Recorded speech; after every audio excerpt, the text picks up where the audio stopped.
Hey everybody, welcome to all of you MGOV learning platform. दोस्तों, मैं इस video में पूरा क्लियर कट मैथमेटिक्स बताऊंगा, आपको पूरा गणित बताऊंगा कि मध्य प्रदेश में किसकी सरकार बन सकती है, कितनी सीटें आएगी। तो और साथ ही ये भी जानेंगे कि 2018 में जब विधानसभा चुनाव हुए थे तो 2020 में फिर से इतने बड़े स्तर पे यानी 28 सीटों पे उपचुनाव कराने की ज़रूरत क्यों पड़ी, इसका कौन कारण है, क्या रीज़न है, इन सब चीज़ों को इस वीडियो में हम देखेंगे और हिंदी में समझेंगे। और वीडियो को पूरा एंड तक देखना, और अगर वीडियो पसंद आए तो वीडियो को लाइक करना, चैनल को सब्सक्राइब करना। चलिए वीडियो शुरू करते हैं। सबसे पहले हम जान लेते हैं इतने बड़े स्तर यानी 28 सीटों पे उपचुनाव कराने की ज़रूरत क्यों पड़े। 2018 की विधानसभा पे आप नज़र डालेंगे तो आपको पता चलेगा कि ज्योतिरादित्य सिंधिया जो कि कांग्रेस के लिए प्रचार कर रहे थे ज़ोरों शोरों से, और वहाँ पे कांग्रेस की सरकार भी बनी। हालांकि पूर्ण बहुमत से नहीं बनी थी, 114 सीटें आई थी 2018 में, लेकिन वहाँ पे सरकार बनी थी कांग्रेस की। लेकिन कुछ टाइम बाद ही ज्योतिरादित्य सिंधिया कांग्रेस से खफा हो गए और वो कांग्रेस छोड़ दिए और कांग्रेस छोड़कर बीजेपी में शामिल हो गए।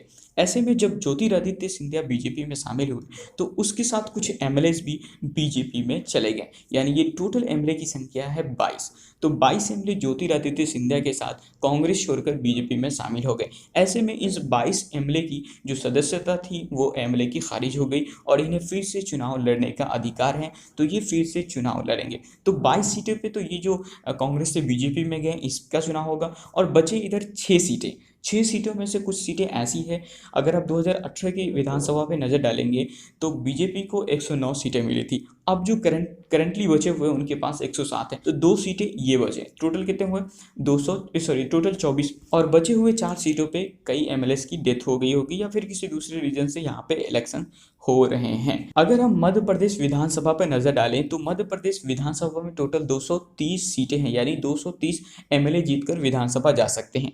अगर आपको मध्य प्रदेश में सरकार बनानी है तो आपको 50% प्लस 1 वोट चाहिए, यानी 50% 115 और प्लस 1 116 टोटल सीट चाहिए अगर आपको मध्य प्रदेश में सरकार बनानी। 2018 की जो विधानसभा इलेक्शन थे उस पर थोड़ा एक बार नजर डालते हैं, उसके बाद जो करंट है उस पर डालेंगे और रिजल्ट पे फिर डिस्कस करेंगे। सबसे पहले 2018 की विधानसभा पे अगर आप नजर डालेंगे तो बीजेपी को 109 सीटें मिली थी, कांग्रेस को 114 मिली थी, बीएसपी को 2 मिली थी और एसपी को 1 मिली थी और 4 इंडिपेंडेंट थे। तो टोटल मिला के कितने हो गए? 230 सीटें हो गई। वहीं अगर हम देखें 2020 में किस पार्टी के पास कितने एमएलए हैं तो बीजेपी के पास 107 हैं, कांग्रेस के पास 87 हैं और बीएसपी के पास 2 है, एसपी के पास 1 है और इंडिपेंडेंट 4 है, यानी निर्दलीय 4 है। अब इन सभी को आप अगर कैलकुलेट करोगे तो आपके पास आएगा 229। तो यहाँ पे एक सीटें और कम पड़ रही है, तो इस हिसाब से टोटल 29 सीटों पे इलेक्शंस होने चाहिए थे, लेकिन 28 पे ही उपचुनाव हो रहे हैं।